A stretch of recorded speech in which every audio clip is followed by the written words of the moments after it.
सखी सहेली कार्यक्रम सुनने वालों को पूनम त्रिपाठी और आरती श्रीवास्तव का नमस्कार आरती। काफी दिनों बाद मुलाकात हो रही है ना। ये कहना चाहिए कि हमारी ये पहली साथ में हम पहली बार आ रहे हैं श्रोताओं के सामने। तो खैर मजा आएगा, आनंद आएगा आपसे बात करके, और श्रोताओं से बात करके हर रोज तो मजा आता ही है, कहना चाहिए आनंद तो होता ही है। उनके जो कमेंट्स होते हैं, जो टिप्पणी वो लिख कर भेजते हैं, वो काफी मजेदार भी होते हैं। इंतजार रहता है, बिल्कुल इंतजार रहता है। और आज का विषय हम बता दें श्रोताओं को। तो आज जो है बैंक राष्ट्रीयकरण दिवस है, तो उसके बारे में हम बात करेंगे। हमारे श्रोताओं ने भी काफी जानकारी भेजी है, और साथ ही हम बात करेंगे संघर्ष से कैसे मिलेगी जीत, यानी संघर्ष से मिलेगी जीत। क्या बात है। और वैसा ही एक विषय है कि जब जी ललचाए तो पोषण ना छूट जाए। जी हाँ, कहने के लिए कि भाई जबान में तो बहुत सी चीजें जो चटपटी चीजें दिखती हैं मार्केट में, चीजें दिखती है ना सामने, तो फिर अपने पे कंट्रोल नहीं होता है। लेकिन भाई पोषण का भी ध्यान रखें। और हमारे श्रोताओं ने भी बहुत सारी बातें लिखी हैं आरती, और हम पढ़ेंगे जरूर इसको। और आगे आज सखी विशेष में है आज अभिनेत्री शोभा सेन जी, जो बांग्ला फिल्मों की बहुत ही प्रसिद्ध अभिनेत्री रही थी। और वही यानी जी ललचाने वाली चीजें। हाँ, मतलब हम एक तरफ व्यंजन की भी बात कर रहे हैं और ये भी बोल रहे हैं कि नहीं पोषण का भी तो व्यंजन ऐसे रहे ना, हम ऐसे घर में बनाए ऐसी इस तरीके की चीजें जो हमें नुकसान न करे। हाँ, है ना, ये है ललचाए तो लेकिन नुकसान न करे, स्वास्थ्य वर्धक हो। मतलब ये दोनों चीजें चाहिए, स्वास्थ्य भी वर्धक हो और स्वादिष्ट भी हो। ठीक है, इन चीजों का हम ध्यान रखेंगे। और हम श्रोता से भी कहेंगे, श्रोताओं से भी जो सुन रहे हैं हमारे, कि वो भी ऐसे जो व्यंजन अगर वो जानते हैं तो जरूर लिखकर भेजें हमें। बिल्कुल। तो जो जिनके साथ हम अपना स्वास्थ्य भी ठीक रख सकते हैं और अपनी जीभ को भी थोड़ा सा चटपटा स्वाद दे सकते हैं। अच्छा, मतलब दोनों चीज हो जाए। चलिए फिलहाल हम गीत की ओर बढ़ते हैं। इस कार्यक्रम की शुरुआत करते हैं।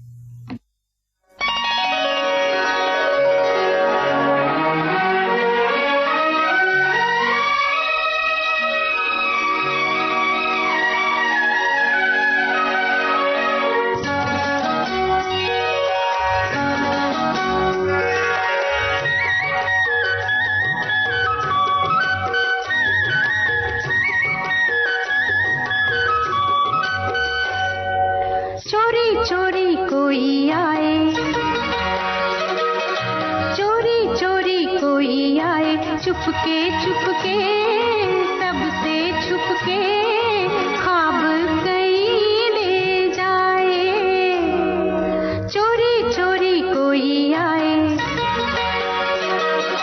चोरी चोरी कोई आए, चुपके चुपके सबसे छुपके ख्वाब कई ले जाए, चोरी चोरी कोई आए।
आए चुपके चुपके सबसे छुपके ख्वाब कई ले जाए चोरी चोरी कोई आए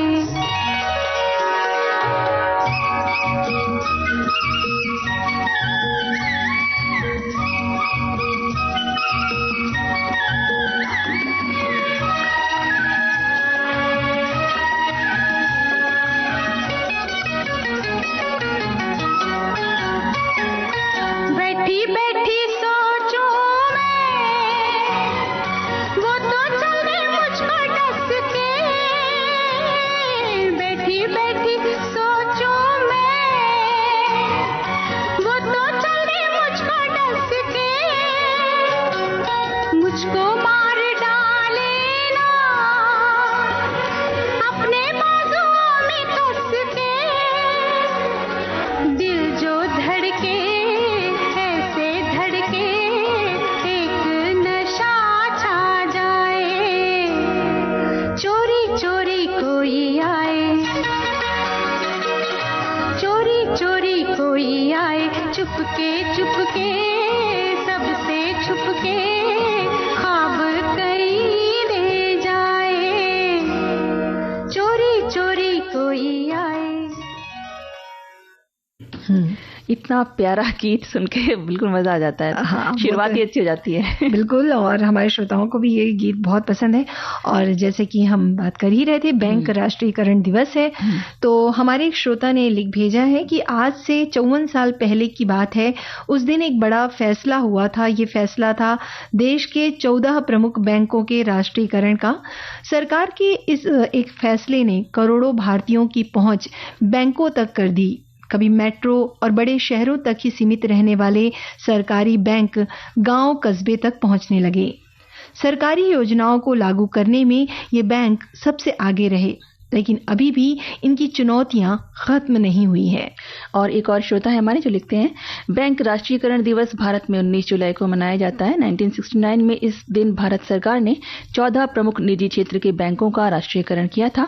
इसका उद्देश्य बैंकिंग सेवाओं को ग्रामीण क्षेत्रों और निम्न आय वर्ग तक पहुंचाना और आर्थिक विकास को बढ़ावा देना था। इस महत्वपूर्ण कदम से भारतीय बैंकिंग क्षेत्र में एक नया युग आरंभ हुआ और देश की आर्थिक संरचना में महत्वपूर्ण परिवर्तन आए। क्या बात है।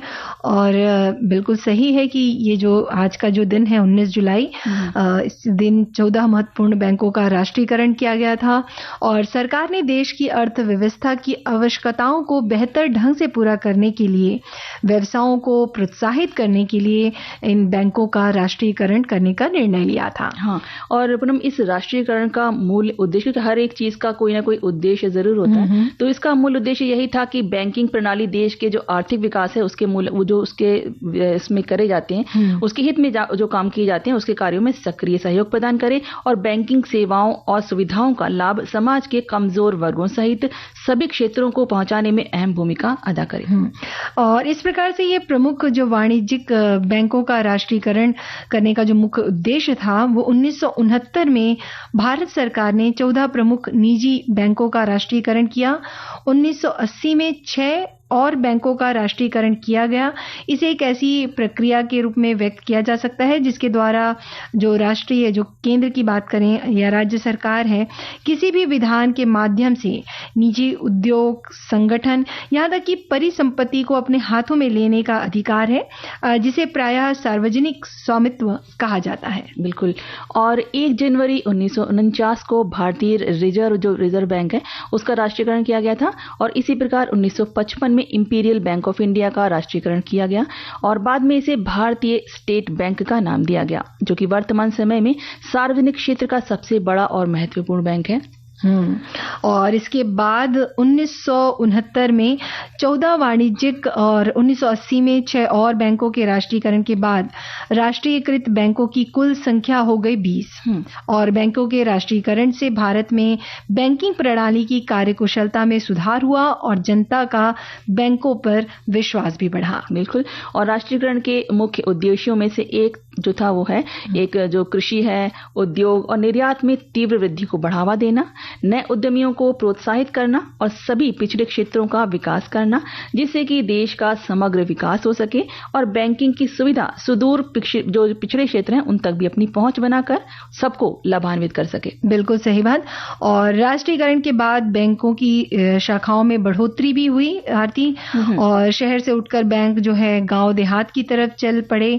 और आंकड़ों के मुताबिक अगर हम बात करें, ये मैं नहीं, हमारे श्रोता लिख रहे हैं कि जुलाई 1969 को देश में बैंकों की सिर्फ 8,322 शाखाएं थी, जो कि 2023 के आते आते ये आंकड़ा 85,000 को पार कर गया। किसानों को बैंकों से लोन मिलने लगा, प्राथमिकता वाले क्षेत्र चुने गए, और राष्ट्रीयकरण के बाद कृषि क्षेत्र, MSMI, ME, छोटे कारोबारी, स्वरोजगार आदि को प्रोत्साहन मिला। आम आदमी के बच्चों को शिक्षा ऋण मिलना शुरू हुआ।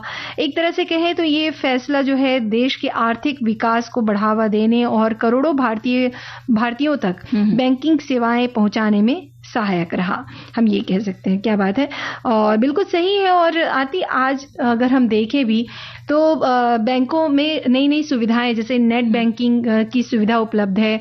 आपको अगर घर बैठे आप चीजें कर सकते हैं, हाँ, घर बैठे आप चीजें कर सकते हैं। तो बहुत सी ऐसी सेवाएं हैं जो ऑनलाइन के द्वारा आप अपना अकाउंट भी ट्रांसफर करवा सकते हैं, एक जगह से दूसरे स्टेट में आप ट्रांसफर करवा सकते हैं।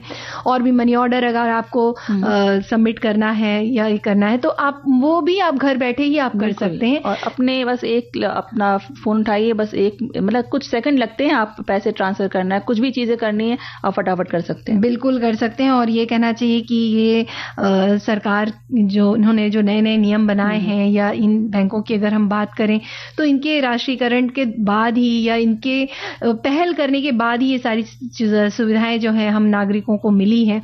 तो इसके लिए तो शुक्रगुजार हैं ही हम। फिलहाल हम एक छोटा सा अंतराल लेते हैं और अंतराल के बाद फिर हाजिर होंगे। हाँ।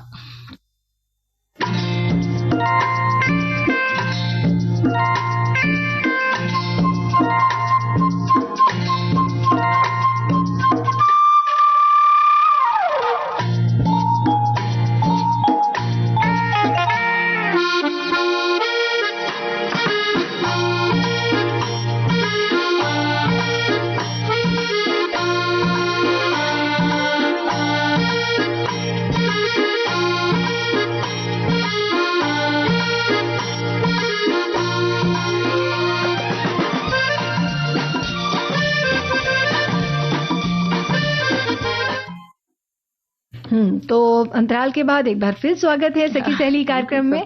तो क्या बोलती हो आरती, क्या मतलब क्या करें? गीत सुन लेते हैं। बिल्कुल, मैं तुम्हारी दिल की बात सुन ली थी।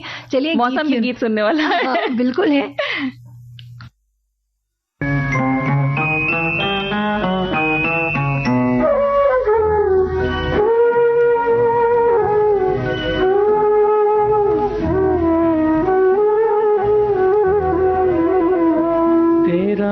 हुस्न रहे मेरा इश्क रहे, तो ये सुबह हो ये शाम रहे न रहे, चले प्यार का नाम ज़माने में, किसी और का नाम रहे न रहे। तेरा हुस्न रहे मेरा इश्क रहे, तो ये सुबह हो ये शाम रहे न रहे।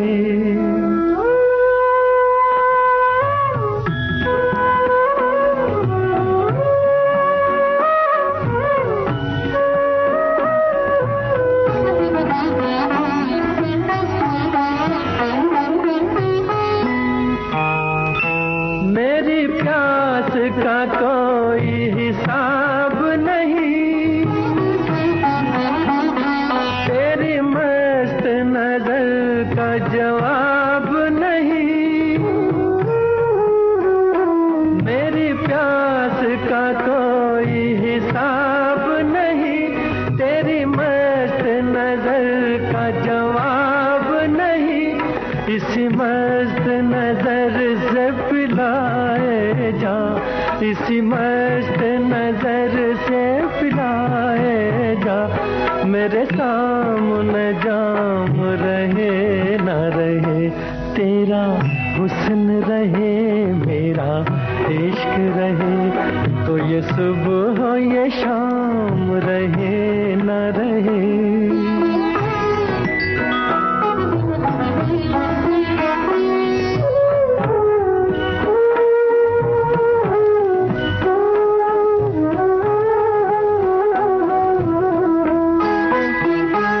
मैं बहकने लगा हूँ, संभाल जरा, मेरे पास ही रह, कहीं दूर न जा। मैं बहकने लगा हूँ, संभाल जरा, मेरे पास ही रह, कहीं दूर न जा। कोई ठीक नहीं के बहारों का यहाँ और क़याम रहे न रहे। तेरा हुस्न रहे, मेरा इश्क रहे, तो ये सुबह हो ये शाम रहे न रहे। चले प्यार का नाम ज़माने में, किसी और का नाम रहे न रहे। तेरा हुस्न रहे, मेरा इश्क रहे, तो ये सुबह हो ये शाम रहे। बहुत ही प्यारा गीत। और आज सखी विशेष में हमने लिया है प्रसिद्ध बंगाली थिएटर और फिल्म अभिनेत्री शोभा सेन, और जिनका जन्म हुआ था 1923 के सितंबर महीने में अविभाजित बंगाल के फरीदपुर में हुआ था। बंगाली रंगमंच और बंगाली फिल्म जगत को अपने अभिनय की जादू से मंत्रमुग्ध कर देने वाली अभिनेत्री शोभा सेन जी ने प्रसिद्ध अभिनेता, नाटककार, निर्देशक उत्पल दत्त जी से शादी की थी, जो कि अपने बेहतरीन अभिनय के लिए जाने जाते हैं, जिन्होंने न केवल बंगाली बल्कि हिंदी फिल्मों में भी अविस्मरणीय भूमिकाएं निभाई हैं। और बिल्कुल उत्पल दत्त जी को कौन नहीं जानता।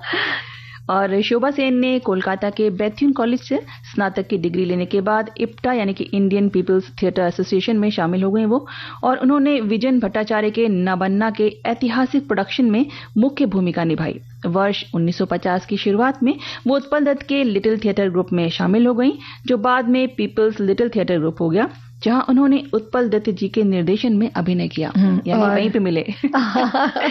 बिल्कुल। और इसी दौरान एक जैसे काम के जुनून ने उत्पल दत्त और शोभा सेन जी को एक दूसरे के प्रति आकर्षित किया और दोनों विवाह के बंधन में बंध गए। शोभा सेन की बहुमुखी प्रतिभा जो थी, उन्होंने न केवल अपने बेहतरीन अभिनय से थिएटर और फिल्मों को रोशन किया, बल्कि साथ ही साथ अपनी खूबसूरत आवाज से आकाशवाणी को भी गुंजायमान किया। क्या बात है। और आकाशवाणी में उन्होंने एक स्टाफ आर्टिस्ट की तरह काम किया। शोभा सेन जी ने अपने पूरे जीवन महिला कलाकारों को आगे बढ़ाने का काम किया। शोभा सेन प्रतिभाशाली महिला कलाकारों को हमेशा प्रोत्साहित करती थी। जब शोभा सेन जी के अभिनय से सजे प्रमुख नाटकों की बात होती है तो उनमें हम बात करते हैं नाबन्ना, आर, टिनेर तलोयार, तितुमिर, कल्लोल, अंगार। ये कुछ यादगार नाटक हैं जिनमें शोभा सेन जी ने अपने अभिनय का जादू बिखेरा। और उन्होंने बहुत सी फिल्मों में भी काम किया है आरती, जैसे कि भगवान श्री रामकृष्ण जो कि 1955 में आई थी, आदर्श हिंदू होटल, और भी है एक झाड़, ठगनी, पक्का देखा, पसंद अपनी अपनी। और इसके अलावा उन्होंने एक अधूरी कहानी, एक दिन प्रतिदिन, बैशाखी मेघ, शेडोज ऑफ टाइम, मतलब बहुत सी बेहतरीन फिल्मों में उन्होंने अभिनय भी किया है। और इसके अलावा उन्हें नागरिक वर्ष 1977 में उनके सहज अभिनय शैली की बहुत प्रशंसा हुई थी, और फिल्म छिन्न मुल्ल में भी जो कि 1950 में आई थी उसके लिए भी उन्हें सराहना मिली। बिल्कुल। और शोभा सेन जी की उम्र और बढ़ती कमजोरी के बावजूद भी अंतर्राष्ट्रीय रंगमंच अध्ययन के लिए उत्पल दत्त फाउंडेशन के कार्यों की वो देखरेख करती रहीं, और शोभा सेन जी को उनके उत्कृष्ट कार्यों के लिए 10 अप्रैल वर्ष 2010 को मदर टेरेसा अंतर्राष्ट्रीय पुरस्कार से सम्मानित भी किया गया। क्या बात है, वाकई उनकी प्रतिभा इतनी रही होगी, क्योंकि उन्होंने इतने सारे स्टेज शो भी किए हैं और फिल्मों में भी काम किया है, बंगाली फिल्मों में ज़्यादा काम किया उन्होंने। और वो केवल थिएटर और अभिनय के क्षेत्र में उनका जो अभूतपूर्व योगदान था, और इसके अलावा वो संगीत नाटक अकादमी पुरस्कार से भी सम्मानित हैं। और अपने बेहतरीन सहज अभिनय से पूरी दुनिया को वो उन्होंने मंत्रमुग्ध कर देने के बाद जो कहना चाहिए 13 अगस्त साल 2017 को 93 वर्ष की आयु में कोलकाता में शोभा सेन जी का निधन हो गया। लेकिन अपने कालजयी अभिनय से यादगार वो बन चुकी हैं और उनकी फिल्में हमेशा नए कलाकारों को रास्ता दिखाती रहेंगी। बिल्कुल, वो प्रेरणा बन के उनके लिए रहेंगे। बिल्कुल, प्रेरणा की वो तो हैं ही, कहना चाहिए। ऐसे लोगों के बारे में जब हम सुनते हैं आरती, तो एक अलग अपने आप में एक जोश भर जाता है ना कि बिल्कुल अच्छा काम करें और करें। हाँ, बिल्कुल करें। तो फिलहाल एक गीत सुन लें। बिल्कुल सुनते हैं।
मेरे पास आओ, छोड़ो शर्माना।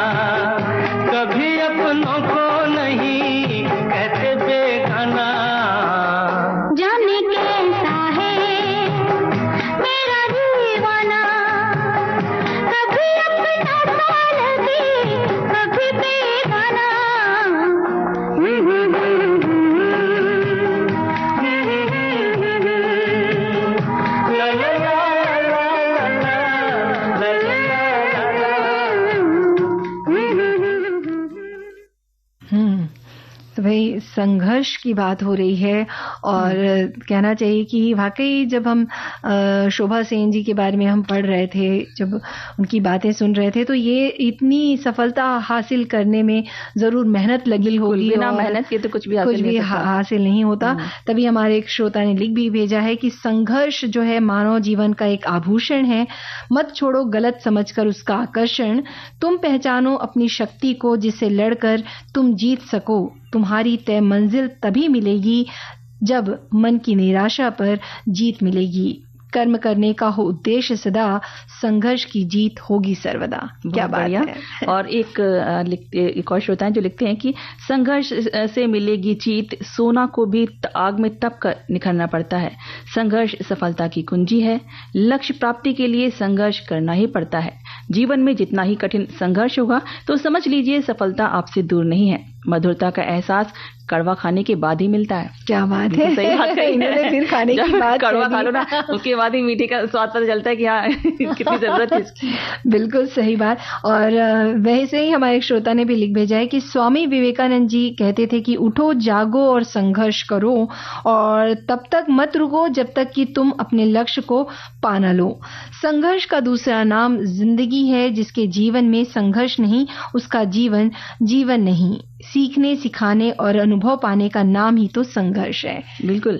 और एक और है श्रोता जो लिखते हैं कि संघर्ष से मिलेगी जीत, जीवन तो संघर्ष है ये तो भली भांति सुनिश्चित है, किंतु इस संघर्ष के अखाड़े की धरती दृश्यमान नहीं है, ये तो बस केवल वही देख सकता है जो ये संघर्ष करता है, फिर इस संघर्ष में उसकी हो रही जीत से उसे हार ही मिलती है या जीत। यहाँ ये आवश्यक है कि उसकी जीत उसके संसार से होती है जिससे वो संघर्ष कर रहा होता है। अपने इस संघर्ष से वो जैसे ही इस संसार को जीतता है उसी दम उसके अंदर उसके स्वाभाविक प्रीति से साक्षात्कार हुआ करता है। क्या बात है, बहुत ही सुंदर विचार। तो इस विचार के साथ हम एक छोटा सा ब्रेक लेते हैं, फिर हाजिर होंगे।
अब संघर्ष की बात करें तो पूनम, कोई व्यक्ति ऐसा नहीं होता कि जिसको संघर्ष ना करना पड़े अपने जीवन में कुछ भी हासिल करने के लिए, क्योंकि सफलता इतनी आसानी से तो नहीं मिलती है। बिल्कुल सही। उसके लिए आपको कुछ ना कुछ काम करना ही पड़ता है। और फर्क सिर्फ इतना ही होता है कि इसे देखने का नजरिया सबका अलग अलग होता है, सब अपने अपने तरीके से इस चीज को करते हैं।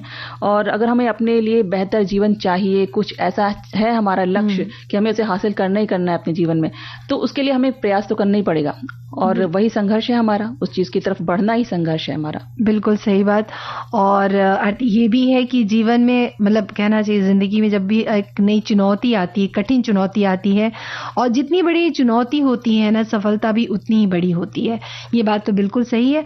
और ऐसा भी कई बार होता है कि जब हम बहुत सारी समस्याओं से घिरे हुए होते हैं और अक्सर दिमाग में ये बातें, तरह तरह की बातें घूमती रहती है, तो ऐसा लगता है थोड़ी देर के लिए कि सब कुछ खत्म हो गया है, जीवन थम सा गया है, अब पता नहीं क्या होगा। क्योंकि हम उस वही ना, जब हम खाली बैठे होते हैं ना, तो ये जो नेगेटिव चीजें होती है, जो नकारात्मक चीजें होती है, वो सबसे पहले आती हैं। बिल्कुल। तो ऐसे में जब आप खाली समय में बैठे हैं और जब आपको लग रहा है कि सामने कुछ मंजिल नहीं दिखाई दे रही है, तो जो चीज आप करना चाहते हैं उसकी ओर आप अपना ध्यान लगाएं और उस ओर मेहनत करें, ताकि आपको वो मंजिल जो है या वो सफलता है, कहते हैं ना कि जब आप पहला कदम तभी होता है जब आप उस बारे में सोच लेते हैं कि आपको करना क्या है। आपने सोच लिया, यानी कि आपने आधा काम तो कर लिया। ये है कि जब आप कोई चीज करना चाह रहे हैं, किसी चीज में आप सफलता पाना चाह रहे हैं, कुछ उसको हासिल करना चाह रहे हैं, तो पहले आप सोच लीजिए, एक प्लान बना लीजिए और उसके बाद उस ओर बढ़िए। बिल्कुल ना? क्योंकि ये सब जो चीजें वैसे भी कहा गया है ना बड़े लोग, अगर कोई एक दरवाजा बंद होता है तो दूसरा खुल जाता है। बिल्कुल। तो और वैसे जो चुनौतियां आती हैं या परेशानी आती है, जो भी समस्या आती है, वो हमें तराशने के लिए भी आती है कि हम कर सकते हैं कि नहीं कर सकते हैं, अपने ऊपर हमें ये विश्वास है कि नहीं। बिल्कुल, ये तो बात बिल्कुल सही है। और वैसे ही हमारे बहुत से श्रोताओं ने भी बहुत सारी बातें लिखी है कि चुनौतियां जो होती है, प्रतिकूल परिस्थिति में कुछ व्यक्ति टूट जाते हैं जबकि कुछ रिकॉर्ड तोड़ देते हैं। बात तो बिल्कुल सही कही इन्होंने। चुनौतियां जीवन को रोचक बनाती हैं और उन पर विजय पाना जीवन को सार्थक बनती है। संघर्ष जीवन का महत्वपूर्ण हिस्सा है। संघर्ष हमारी आत्मविश्वास को बढ़ा देता है। धैर्य रखने वाला व्यक्ति अपनी इच्छा के अनुसार सब कुछ प्राप्त कर सकता है। सफलता के लिए असफलता भी जरूरी है ताकि हम ये जान पाए कि क्या नहीं करना है। असफलता हमें सीख देकर जाती है। बिना संघर्ष का जीवन रुके हुए पानी की तरह होता है। कुछ समय बाद पानी में बदबू देने लगता है और बहता हुआ पानी जीवन कहलाता है। इसलिए संघर्ष से ना घबराएं, सामना करें। सकारात्मक सोच हमें सही रास्ता दिखलाता है। बिल्कुल, तो क्या बात कही इन्होंने आरती। बिल्कुल सही, बिल्कुल। क्योंकि अगर रुका हुआ पानी होगा ना, वो सड़ता ही है। जब बहता रहेगा ना, तो उसी में जीवन रहता है। बिल्कुल। एक और श्रोता है जो कहते हैं कि जीवन एक संघर्ष है। जो कहा गया है उसकी तह में जाकर हम देखते हैं कि बच्चे बड़े होकर जब हम किसी डिग्री विशेष के लिए किसी इंस्टीट्यूट में जाते हैं तो उस डिग्री के लिए भी जी जान लगाना पड़ता है। फिर सफलता मिलने पर हम इंजीनियर, डॉक्टर, वैज्ञानिक कुछ भी बन सकते हैं और समाज में कुछ करने के लिए निकलते हैं। इसी समय हम पर पारिवारिक दायित्व भी आ जाता है। इस अवस्था में हम एक तरह से संघर्षरत ही होते हैं। जहां काम करते हैं वहां की प्रगति के लिए प्रयत्नशील रहना और परिवार की आवश्यकताओं को भी पूरा करने में हम थक जाते हैं। फिर भी हमें पीछे मुड़कर नहीं देखना होता है। यही इस जीवन का संघर्ष की कहानी है। इसमें हमारा उत्साह ही इस जीवन संघर्ष को सफल बनाने का मूल मंत्र है। आपका उत्साह कम हुआ तो समझो आप फेल हो गए। अतः हमारा उत्साह कम नहीं होना चाहिए। बिल्कुल, उत्साह कम नहीं होना चाहिए और उत्साह को बनाए रखने के लिए गीत सुनना जरूरी है। बिल्कुल।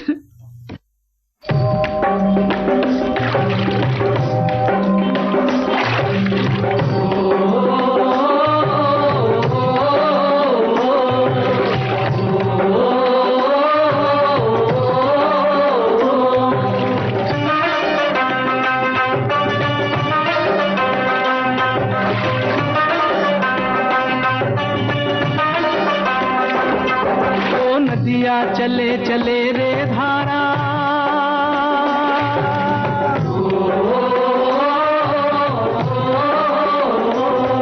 ओ नदिया चले चले रे धारा, चंदा चले चले रे तारा। तुझको चलना होगा, तुझको चलना होगा, तुझको चलना होगा, तुझको चलना होगा।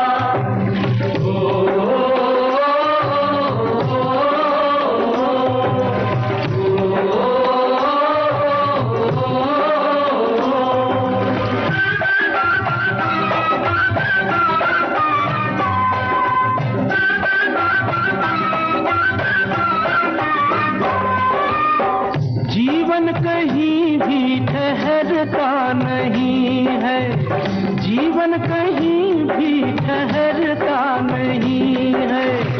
आंधी से तूफान से डरता नहीं है।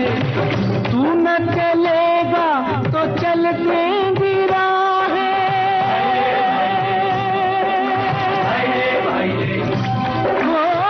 तू न चलेगा तो चलते मंजिल को तरसेंगी तेरी निगाहें। तुझको चलना होगा, तुझको चलना होगा, तुझको चलना होगा, तुझको चलना होगा। ओ नदिया चले चले रे धारा, चंदा चले चले रे तारा। तुझको चलना होगा, तुझको चलना होगा, तुझको चलना होगा, तुझको चलना होगा।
चले चले रे धारा, चंदा चले चले रे तारा।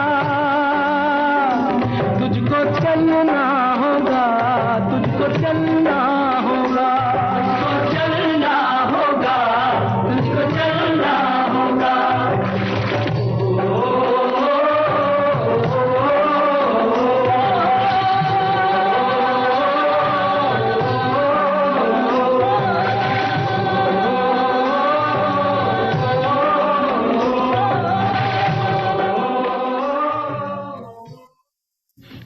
भाई चलने का नाम ही जिंदगी है, तो चलना तो होगा ही। और चलते चलते अगर हम बात करें कि हर समस्या जो होती है उसका एक निर्धारित एक्सपायरी डेट जरूर होती है। बिल्कुल होती हर चीज की होती है, हर सामानों की नहीं होती है। बिल्कुल, तो कोई समस्या अगर 15 दिन की है तो कोई सालों तक चल सकती है। बस जरूरत है तो इस बात की कि हमें धैर्य रखना है, और ऐसा कोई भी व्यक्ति नहीं है, या अगर हम बात करें कि जिसकी जिंदगी में ये सारी चीजें नहीं आती हैं ना। बहुत सारी चीजें ऐसी होती हैं जो हंसने का भी मौका देती हैं ना, कई ऐसे भी मौके होते हैं जो उन मौके पर हमें रुला देती हैं, ऐसी परिस्थितियां भी आती हैं। लेकिन हर पल अगर हम बात करें, हर चुनौती का अगर हम सामना ऐसा करें कि ये चीजें हमें कुछ ना कुछ सिखा जाती हैं। बिल्कुल, हर समस्या कोई भी कैसी भी क्यों ना परेशानी सिखा के जरूर जाती है कुछ ना कुछ, चाहे असफलता हो या समस्या हो, कुछ भी चीजें हो, हमें सीखने को मिलता है। हम जब सीख लेते हैं ना तो फिर हम जब दुगनी उत्साह से बढ़ते हैं उस तरफ। बिल्कुल, क्योंकि हमें मालूम होता है कि हमें, जैसे उन्होंने लिखा श्रोता ने, कि हमें मालूम होता है कि हमें क्या नहीं करना है। हाँ बिल्कुल। और श्रोता की अगर हम बात करें तो हमारे श्रोता ने लिखा भी है कि संघर्ष से मिली जीत सोना को भी आग में तप कर निखरना पड़ता है। संघर्ष सफलता की कुंजी है। लक्ष्य प्राप्ति के लिए संघर्ष करना ही पड़ता है। जीवन में जितना ही कठिन संघर्ष होगा तो समझ लीजिए सफलता आपसे दूर नहीं, मधुरता का एहसास कड़वा खाने के बाद ही मिलता है। अच्छा, इन्होंने ये पहले भी हम इसको पढ़ चुके हैं, खैर। और आगे भी एक हमारे श्रोता ने कुछ लिखा है, आरती। हाँ, उन्होंने लिखा है कि जीवन का लंबा संघर्ष अक्सर उन लोगों को मजबूत बनाता है जो सकारात्मक सोच रखते हैं, जो जीवन को जीना जानते हैं और जो लोग जिंदगी की सच्चाइयों से वाकिफ होते हैं। उन्हें जिंदगी कभी संघर्ष ही नहीं लगती, उन्हें तो ये जीवन की प्रक्रिया लगती है जिसे उन्हें अपने नित्य कर्मों की तरह करना है। जो लोग अपने अनुभवों से जिंदगी को समझने की क्षमता रखते हैं उनके पास जीवन के हर मर्ज की दवा होती है। इसलिए ऐसे लोग जीवन में आने वाले हर तरह के संघर्ष का मुकाबला कर लेते हैं। अब साथ में वो लोग आ जाते हैं जो जीवन की सच्चाइयों को स्वीकार करने में हिचकिचाते हैं। इसलिए वो लोग संघर्ष करके लड़ने के बजाय अपने आप को मनोविकारों में घेर कर अपने जीवन को बिना संघर्ष के ही गंवा देते हैं। मतलब आपको परेशान तब भी होना है, अगर आप नहीं सामना करते हैं तब भी आपको परेशान होना है, तो इससे बेहतर है कि आप उस चीज का सामना करें। क्योंकि अगर आप मुसीबतों से छूट के भागने की कोशिश करते हैं ना तो और मुसीबतों को न्योता दे देते हैं। बिल्कुल सही बात। और एक बात और है जो हमेशा मतलब ध्यान में होनी चाहिए कि कभी जो है वो खुद जब भी चुनौतियां का आप सामना कर रहे हैं तो किसी के साथ तुलना ना करें कि उसे तो ये करने पे ये इतनी सफलता मिल गई और मुझे ये नहीं मिला। जैसे हमने कोई एग्जाम दिया, परीक्षा दी, तो हमें तो वो सफलता नहीं मिली, हमने तो बहुत मेहनत की, हम तो रात रात भर पढ़ते थे। या कोई भी चीज है, अगर हम नौकरी की ही बात करें तो ये तुलना ना करें, क्योंकि हर की क्षमता जो होती है वो अलग अलग होती है और हर के दायित्व अलग अलग होते हैं, परिस्थितियां अलग अलग होती हैं। तो इन चीजों पर अगर आप तुलना करेंगे तो आप डिप्रेस हो जाएंगे या आप और हतोत्साहित हो जाएंगे कि ये सोचेंगे कि हमने शायद हमने वैसा काम नहीं किया, हमने वैसी पढ़ाई नहीं करी या उतना काम नहीं किया, तो वो चीज हमें और परेशान करेगी फिर, और हम जो चीज हमें करना चाहते हैं ना वो पीछे छूट जाएगा। बिल्कुल सही बात। तो इसलिए कभी भी अपनी तुलना दूसरों से ना करें ना, तो बहुत अच्छा होगा। अपने आप को ही सबसे बेहतर समझिए ना। जरूरी है कि आपको दूसरों से तुलना करना होता है। बिल्कुल सही बात है। और ये भी है कि जब चुनौतियों की बारिश होती है तो ना जो परीक्षा होती है, हर पल हमारी जो ऐसी नीति रहती है कि उस नीति के वार को बेअसर करते हुए खुद को विजेता बनाना हमारे स्वयं के हाथ में है। बिल्कुल ना, इसलिए कभी भी हार ना माने और हमेशा डटे रहें। बिल्कुल, क्योंकि ना जिंदगी हमें दो विकल्प देती है, या तो आप काम करिए, लड़िए उस चीज से, या फिर आप बैठ जाइए। अगर आप बैठ गए तो फिर हमें मतलब असफल तो आप हैं, हाँ। लेकिन अगर आप लड़ने के लिए तैयार है ना तो सफलता तो आपकी कम से कम गुंजाइश तो आपने उसको जिंदा रखा कि हम जीत सकते हैं। तो वो जीतने की गुंजाइश के लिए काम करिए। हाँ, ये तो बिल्कुल सही बात है। और इसीलिए मतलब अपने आप को बिल्कुल तैयार रखिए। और रही बात जीवन में संघर्ष की, तो है ही, और अगर पेट की अगर हम बात करें मुझे मालूम था इसी बात पे आने वाली है पुनः। तो पेट की बात करें तो जबान पे अगर हम थोड़ा सा कंट्रोल कर ले तो हम पोषण चीजों को भी ले सकते हैं, अपने रूटीन में शामिल कर सकते हैं। तो हमारे श्रोता ने लिखा है कि भाई पोषक तत्व तो बहुत जरूरी है, पर जी ललचा जाता है। पानी पूरी, समोसे और कचौरियों पर नूडल्स, बर्गर, तो सचमुच पोषक तत्व ताक पर ही धरा जाता है और हमें उसका खामियाजा भुगतना पड़ता है। अगर ये गलती हो जाता है तो दूसरे दिन हमें सख्ती से दिनचर्या को दुरुस्त करें। ताजे फल, छाछ, स्प्राउट, अनाज, हरी पत्तेदार सब्जियों का सेवन करें। सप्ताह में एक दिन अनाज नमक भी छोड़ें। अगर एक दिन संभव नहीं तो एक टाइम तो अनाज नमक नहीं खाएं। तो मतलब ये ऐसा कहना चाह रहे हैं कि भाई अगर कभी आपसे भूल चूक हो जाए तो इस तरह से वो मैनेज किया जा सकता है। बिल्कुल। और एक और श्रोता जो लिखते हैं कि आजकल बरसात के मौसम में सादा खाना पीना अच्छा नहीं लगता है। कुछ तीखा और मीठा, कुछ स्वादिष्ट भोजन करने का मन करता है। मौसम के हिसाब से स्वाद भी बदल जाता है। इस समय बाजार का भी खाने का खतरा रहता है, तो जो कुछ भी खाना हो वो घर पर भी बनाएं। स्वादिष्ट उतना अच्छा ना भी हो, पर फिर भी थोड़ा अलग हटकर खाना हो जाता है। अपने हिसाब से मीठा और तीखा, तेल मसाले इस्तेमाल आप कर सकते हैं। बिल्कुल सही कानून है, कुछ भी बना सकते हैं आप, जरूरी नहीं बाहर का ही खाना। हाँ, बना सकते हैं, लेकिन क्या होता है ना कि जो जंक फूड जो मिलते हैं, जो बाहर मिलते हैं, जैसे कभी समोसा जहाँ बन रहा हो या कचौरी इस तरह की चीजें बन रही हो ना, वहां से जाओ पानी पूरी दिख जाए, अरे ऐसा लगता है कि अरे थोड़ा सा कोई बात नहीं, थोड़ा सा खा लेते हैं। बिल्कुल। और वही नुकसान कर जाता है। तो आ जाती है, लेकिन हाँ वही है कि भाई इन बातों का भी ध्यान रखना जरूरी है, बहुत जरूरी है। नहीं तो उसके चक्कर में स्वाद के चक्कर में स्वास्थ्य बिगड़ जाता है, और उसके बाद हमको कड़वी कड़वी गोलियां निकलनी पड़ती है। वो तो है ही। और हमारे एक श्रोता लिख भी रहे हैं कि पोषण को ताक में रख ही दिया जाता है जब अपनी रुचि का कोई व्यंजन सामने आ जाता है। मैं तो मीठा देखकर पता नहीं कितनी क्रेजी हो जाती हूँ, सब कुछ भूल कर मन भर कर खा ही लेती हूँ। चाट पकौड़े उतना नहीं खाती, रसगुल्ला, गुलाब जामुन, हलवा, केक, कुछ भी सब चलता है।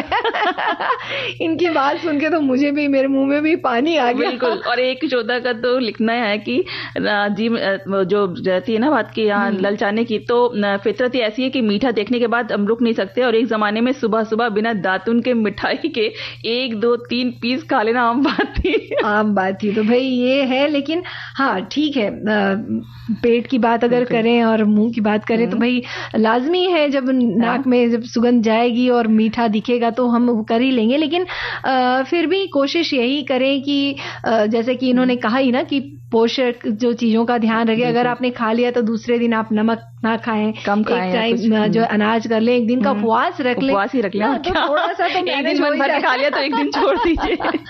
बिल्कुल। और फिलहाल एक गीत सुनवा दे। बिल्कुल।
करता है मोर के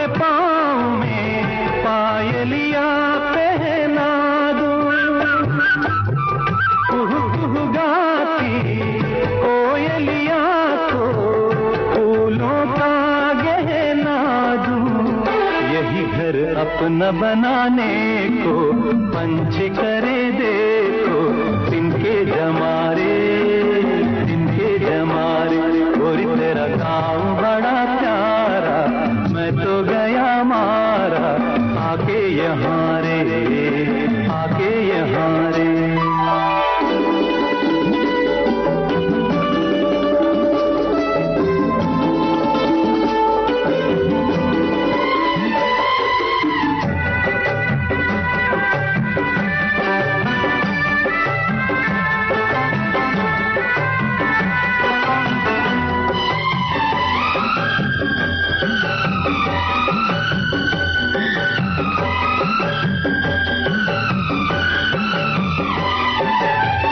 रंग बिरंगे फूल खिले हैं, लोग भी फूलों जैसे। आ जाए एक बार यहाँ जो जाएगा फिर कैसे। झर झर झरते हुए झरने मन को लगे हरने, ऐसा कहाँ रे, ऐसा कहाँ रे। उस पर रूप तेरा सादा, चंद्रमा जो आधा, आधा जवारे, आधा जवारे।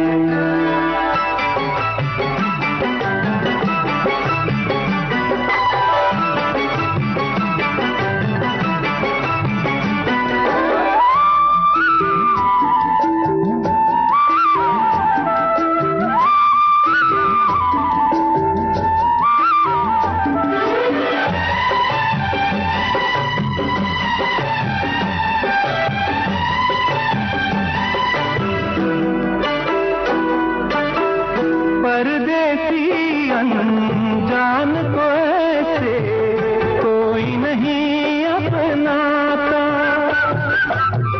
तुम लोगों से जुड़ गए जैसे जन्म जन्म का नाता। अपनी धुन में मगन डोले लोग यहाँ बोले, दिल की ज़बारे, दिल की ज़बारे।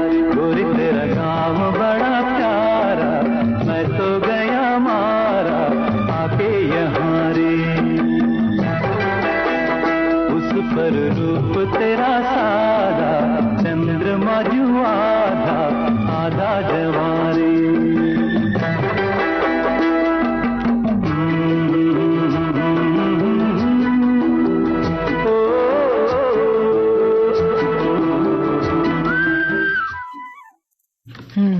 जो भी पूनम, जो भी जंक फूड हम लोग खाते हैं, जो भी चीजें खाते हैं ना बाहर की, उसमें बहुत ज्यादा नमक, चीनी, और कितना ज्यादा नमक है, चीनी है, क्या कौन से आर्टिफिशियल कलर यूज किए, हमें कुछ पता होता नहीं है, और हम वो खाते तो स्वास्थ्य पे बुरा असर तो पड़ना ही पड़ना है। वो तो है ही।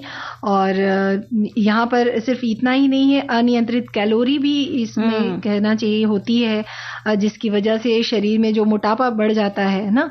और कैलोरी जो है मोटापा तो बढ़ाता ही, साथ साथ बहुत सारी बीमारियां भी जो हैं वो आ जाती हैं, जो कि मानसिक और शारीरिक दोनों ही स्वास्थ्य के लिए खराब है।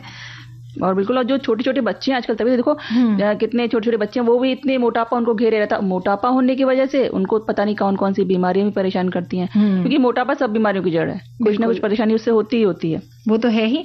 और इसीलिए जब बार बार चॉकलेट या बिस्किट खाने की आदत है, तो उसकी जगह पर अगर हम ये करें कि घर के जो नाश्ते हैं वो बनाने की आदत डालें, बनाएं और उसको खाने की आदत डालें। और जैसे कि नूडल्स होते हैं जो कि मैदा का होता है, उसकी जगह आप आटा या मल्टीग्रेन नूडल्स खरीद सकते हैं। उसी तरह ये भी है कि जो मेयोनीज होते हैं उसको भी हम घर में बना सकते हैं। वैसे बहुत सी ऐसी चीजें हैं जिसे आजकल तो यूट्यूब वगैरह जो चैनल वगैरह में आपको देखने मिल जाता है। अगर सोशल मीडिया की अगर हम बात करें, अगर आप घर में आप मेयोनीज बनाना चाहें तो बना सकते हैं। आप जैसे दही है, दही आपके पास को बढ़िया से जमा रखा है, पानी निकाल दीजिए उसका, उसमें बढ़िया से लहसुन पीस के मिलाइए, नमक मिलाइए, आपका मेयोनीज तैयार है घर में। क्या बात है, यूज करिए। अरे वाह, तो ये देखिए इन्होंने एक रेसिपी और एक व्यंजन भी बता ही दिया कि घर पे, हाँ बिल्कुल, स्वास्थ्य के साथ स्वास्थ्य का भी अगर इस तरह से अगर हम ध्यान रखेंगे तो और जैसे नूडल्स है या कोई भी चीज बना रहे हैं उसके अंदर आपने ढेर सारी सब्जियां मिला दी ना, तो वैसे ही पौष्टिक हो जाता है वो। बिल्कुल सही बात। तो ज्यादातर जैसे कि ज्वार है, बाजरा है, जो मिलेट्स की हम बात करें तो उन चीजों से भी, जैसे कि डोसा की अगर हम बात करें तो सिर्फ उड़द दाल चना दाल ही नहीं, उसमें आप और भी दालें मिक्स कर सकते हैं। आप चाहें तो उसमें ज्वार से भी आप जो है डोसा बना सकते हैं भिगा के। हाँ, और उसमें रागी है, रागी आप डाल सकते हैं। तो इन सब चीजों का प्रयोग करके आप जो घर में अगर आप कुछ बना रहे तो उसको पौष्टिक आप किया जा सकता है। बिल्कुल। और वैसे भी जो कुपोषण है उससे तो हम सब परिचित ही है, लेकिन अति पोषण जो है ना उससे बहुत कम लोग परिचित हैं। कि जैसे कि हम जब कोई चीज खाते हैं तो उसमें कैलोरीज कितनी है हम देखते ही नहीं कि उस पर लिखा क्या हुआ है। सबसे पहले हमें देख के लेना चाहिए कि उस पर लेवल पे लिखा क्या चीज है, इंग्रेडिएंट कितने लिखे हैं, उसमें क्या क्या कैलोरी लिखी है, कितना नमक चीनी उसमें मिल रहा है, हमें क्या चीज मिल रही। तो वो चीज होती है ना, वो अति पोषण हो जाता है। कैलोरी ज्यादा से ज्यादा हम ले लेते हैं जिसकी वजह से हमें परेशानियां पैदा हो जाती हैं। तो कुपोषण तो हमें परेशान करता है समस्या। आजकल जो परेशान करी सबसे ज्यादा वो है अति पोषण, है ना, क्योंकि बहुत सारी चीजें हमें अधिक मात्रा में चली जा रही हैं शरीर के अंदर। यानी कि बैलेंस करना जरूरी है, बहुत जरूरी है, तभी हम स्वस्थ रह सकते हैं। तभी हम स्वस्थ रह सकते हैं, क्योंकि तभी स्वाद भी ले सकते हैं ना। जब बीमार रहेंगे तो स्वाद भी नहीं आएगा कोई। स्वाद की बात चल रही है आरती, तो फटाफट व्यंजन भी बता दिया जाए। एक बहुत ही अच्छा मुझे अच्छा लगता है वो है पाइनएप्पल पनीर घेवर। क्या बात है। उसकी सामग्री आप नोट कर लीजिए। उसमें आपको चाहिए 1 पाइनएप्पल, 200 ग्राम पनीर, 100 ग्राम चीनी, 1 टेबलस्पून पिस्ता जिसे आप बारीक काट के रखिए, और 10-12 धागे केसर के, 2 टेबलस्पून चीनी पिसी हुई हो, और थोड़ा सा दूध। अब उसकी विधि नोट करिए। पाइनएप्पल छीलकर सावधानी से हल्के हाथों से उसके आधा इंच मोटे रिंग्स काट लें, गोल गोल काट लें, और केसर को 1 चम्मच दूध में भिगो दीजिए। दानेदार चीनी की 1 तार की चाशनी बनाइए और पाइनएप्पल के स्लाइस जो बना रखे हैं आपने उसमें डाल दीजिए। इन्हें उलटते पलटते रहिए और 5-7 मिनट बाद जब ये मुलायम हो जाएं तो एक चलनी पर रख दीजिए जो आटा छानने वाली रहती है, ताकि अतिरिक्त चाशनी जो है वो झड़ जाए। पनीर को मैश करके चिकना करें एकदम अच्छे से, और उसके बाद उसमें पिसी हुई चीनी मिला दीजिए। हाँ, तो चीनी की जगह अगर गुड़ भी ले सकते हैं, और क्या, तो वो पौष्टिक हो जाएगा। बिल्कुल। और पाइनएप्पल को के रिंग्स पर फैला दीजिए और उसे एक साथ करके पिस्ता केसर से सजाकर सर्व करिए। क्या बात है। तो ये हो घेवर बन गया, फ्रूट वाला घेवर। बिल्कुल, ना तला ना कुछ किया आपने, कितना अच्छा भी हो गया। बहुत अच्छा हो गया। तो चलिए जाते जाते गीत सुन लेते हैं।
तो भाई अब सखी सहेली कार्यक्रम से दीजिए अनुमति। पूनम त्रिपाठी और आरती श्रीवास्तव को नमस्कार।